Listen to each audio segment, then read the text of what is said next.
Hi, this is Misha, and kind of have another bit of story time and comparison here for you on this here.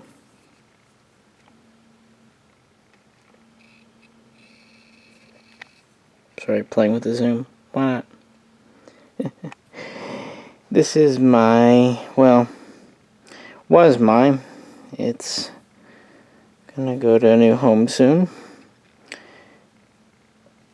PTR-44, made in Germany by SSD Sports something Dietrich. I don't know. I don't speak German. Imported about 10 years ago. About 150 of these in the USA. I already put up a little video just kind of going over the STG history and this gun. So I'm not going to cover it now. But I thought I'd answer a few questions about this gun and also compare it with this gun.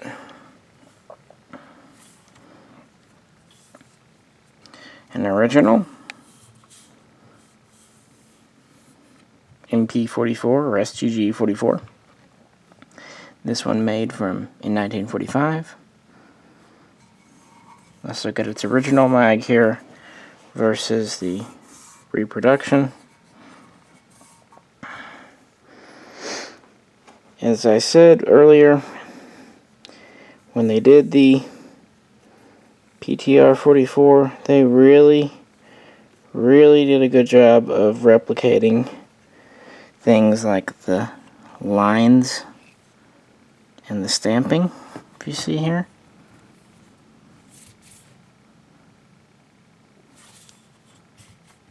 Even like the little rivet on top. The handguard versus this.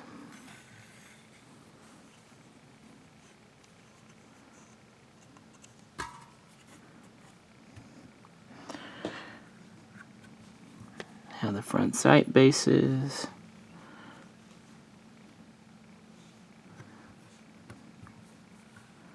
The original is, of course, a little rougher made, especially the forged parts.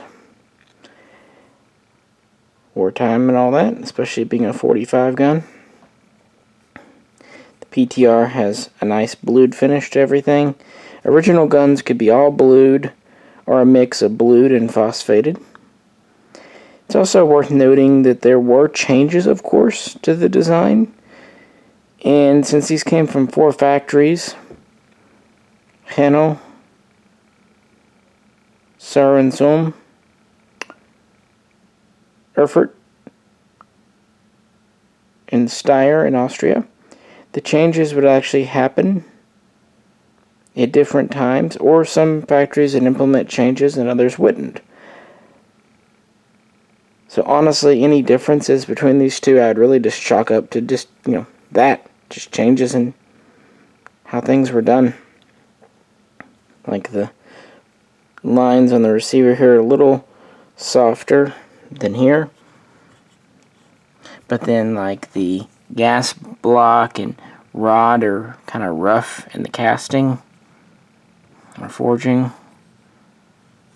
And here they're very nicely done. Very even, very smooth. But, the important things like the steps in the barrel are the same. The muzzle nuts are the same. The retainers are a little different. This one's a little more simplified on the original. It's just a tube, but it sticks out a little further. The PTR one's a little more refined, frankly. Well, that's just an earlier version, really. They both have the vertical cleaning kit storage in the stock. They both have the metal. Both have the grip panels and the grip stick. So yeah, it really is an exact copy. Sometimes when I sell something, people ask, why are you getting rid of that? Well, I think this kind of answers the question. Although I'll have to confess, it does go certainly against my nature to sell a nicer looking gun But then again, you know, this gun is 70 plus years old. This one's 10 plus years old.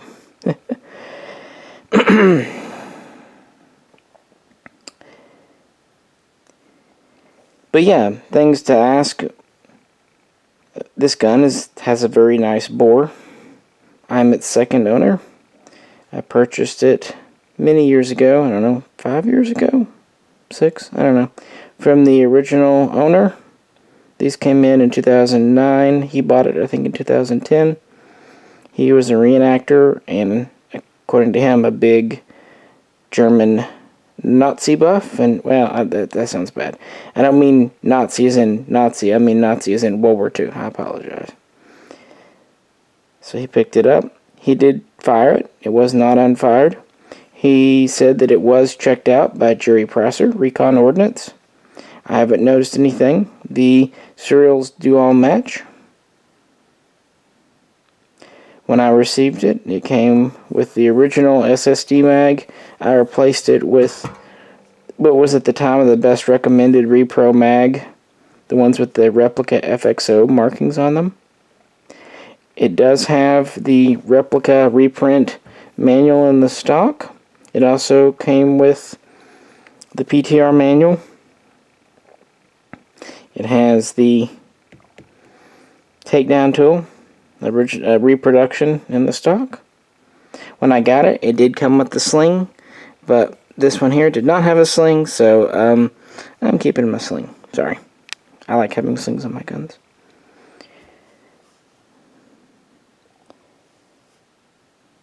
Really, when PTR shipped these, it wasn't anything fancy.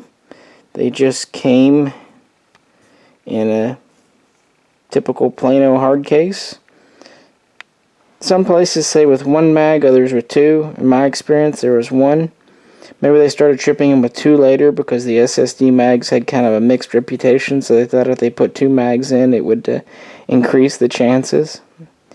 And again, just a manual. So not a lot of swag, no wooden crate or anything like that. So as far as I know, this gun is good to go. We've only ourselves test fired it, maybe a couple of mags. No issues. Good spring. The trigger grip works properly. I know some of them have issues. It seems to clear the receiver fine. No fitment issues back there. The bore is in excellent condition.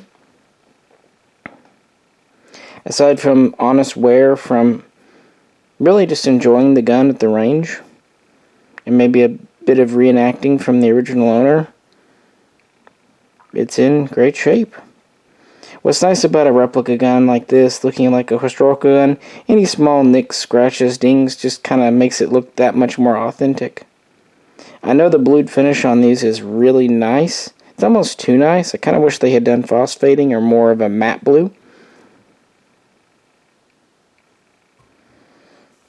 But they didn't. So that's why I'm selling it. If money were not an issue, I would definitely keep it as a shooter.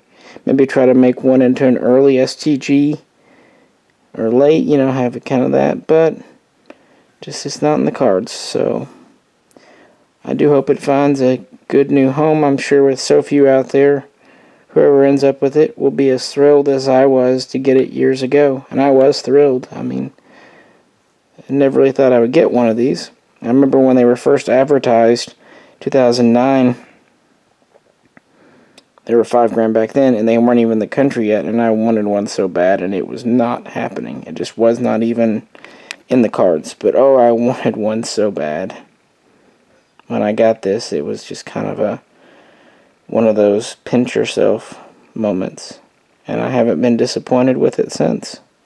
I tried to kind of salve myself with the STG-44 22 from GSG, and to be honest, they're nice. They really are for what they are, but it's just not. I've tried replica guns, you know, in the sense like dummy display guns. IMA has a pretty good one, but still it's not the real thing. And of course, honestly, I was never tempted by the HMG STG-44 because they goofed the front trunnion up to make it multi-caliber. They went away from the weird, cool, big spring in the stock to that one in the receiver.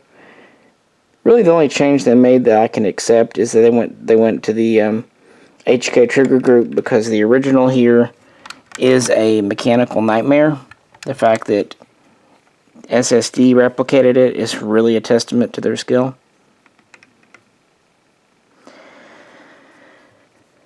But other than that, all the other changes HMG made really seemed kind of counterintuitive to me.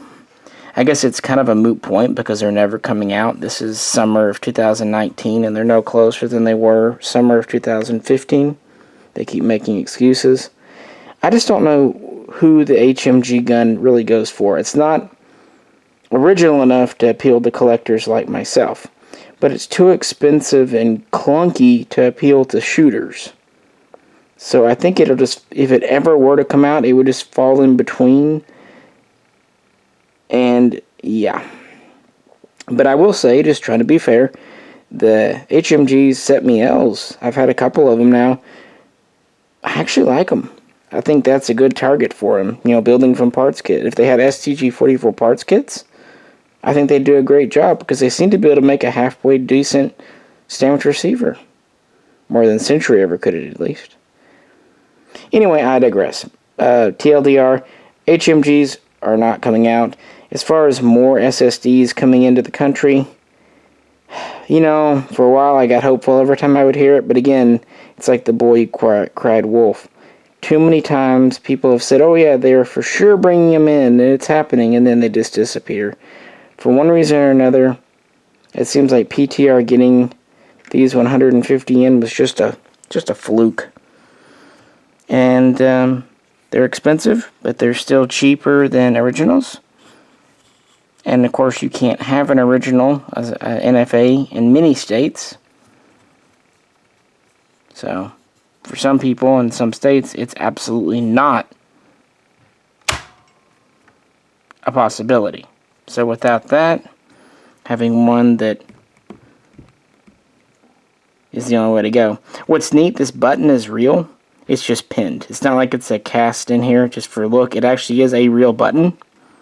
It just can't move. So I hope that answers some questions about the gun, why I'm selling it, about its history. As with anything used, you know, it's sold as is, but to my knowledge, it is good to go. And if there's any issues, I noticed that Robert RTG has had parts, as has Apex. Actually, I just had to order a new spring for this one here because the one it came to me with was dead. It had been left kind of cocked open for a long time. Anyway. And of course, there's always Recon Ordnance and Jerry Prasser. You know, to be honest, I like Jerry. He's a character, and I don't know. He's very honest and sincere. He definitely tells you what's on his mind, and you don't have to wonder if he's blowing smoke, because he is honest. Alrighty, guys. Well, if you'd like to hear more on the history, we've got plenty of videos on the STG-44, both on the Mishaco channel and the Misha channel, so check those out. Any questions or comments, please do post them below. And if you could, like, share, and subscribe. This is Misha, and I'll catch you very soon next time.